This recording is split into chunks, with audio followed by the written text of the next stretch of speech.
আজকে এত কিছুর আয়োজন শুধুমাত্র আমার মাধবের জন্যে, কারণ আজকে আমার মাধবের বার্থডে। আমি ঠিক 11টা বেজে 49 মিনিটে আমার বাচ্চাকে উইশ করেছি, আর এই ড্রেসটা আমি নিজের হাতে তৈরি করেছি। সেটা তোমরা অন্য ভিডিওতেও দেখেছো যে আমি তৈরি করছি, তোমাদের বলেছিলাম তার ফাইনাল লুক দেখাবো।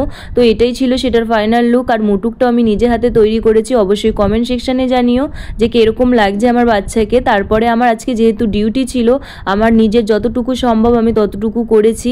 আজকে প্রায় 11 রকমের ভোগ আমি নিবেদন করেছি আমার মাধবকে। কালকেও আমি 11 রকমের ভোগই নিবেদন করব আমার মাধবকে। তো 11 রকম ভোগের মধ্যে ছিল লুচি, তালের ফুলুরি, তালের ক্ষীর, তালের লুচি, 5 রকমের ভাজা, নবরত্ন পোলাও ছিল, বাটার পনির, 2 রকমের নাড়ু, পায়েস, 5 রকমের মিষ্টি, ফ্রুটি।